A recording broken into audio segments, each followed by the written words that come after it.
मयूरभंज जिला बमनघाटी उपखंड रायरंगपुर म्युनिसिपालिटी अधीनस्थ कचेरी इंडोर स्टाडियम ठारे इंटरस्टेट कराटे चैंपियनशिप 2026 रायरंगपुर सहरस्थ अग्रणी क्रीड़ा शिक्षानुष्ठान अंतरराष्ट्रीय भंजभूमि कराटे विद्यालय सभापति नीलकंठ बेहरा सभापतित्व में उद्यापित होइछि।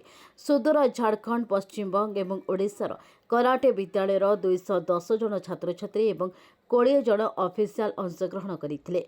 झारखंड राज्य मुख्य रेफरी सेंसाई मोहन कुमार मुख्य रेफरी भावे जोगदे क्रीड़ा परिचालना करथिले। फाइनाल खेल झारखंड दल सहित ओडिशा दल संगे होइथिला। झारखंड दल चैंपियन होइथिला बेले ओडिशा रनर्स अप होइथिला। पुरस्कार वितरण सभारे मुख्य अतिथि भावे रायरंगपुर म्युनिसिपालिटी अध्यक्ष अभिषेक पट्टनायक जोगदे रायरंगपुर भली उपांत आदिवासी अध्युषित अंचल में कराटे भली आकर्षणीय क्रीड़ा प्रचार प्रसार लाभ हो पारिबारु अंतरराष्ट्रीय भंजभूमि कराटे विद्यालय सभापति को धन्यवाद देवा सह क्रीडार अंशग्रहण करिथिबा समस्त प्रतियोगी मानक शुभेच्छा देइथिले। एठिकार छात्र छात्री माने कराटे क्रीडा रे सुप्रदर्शन करी देश विदेश रे सुनाम अर्जन करंतु बोली परामर्श देइथिले।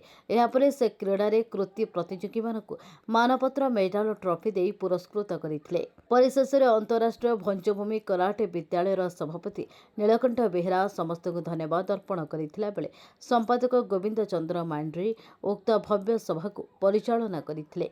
एहाको देखिबाको स्थानीय बहु क्रीड़ा प्रेमी तथा अभिभावक अभिभाविका उपस्थित थिले। मयूरभंज रायरंगपुर श्यामलेन्दु परिडाଙ୍କ रिपोर्ट।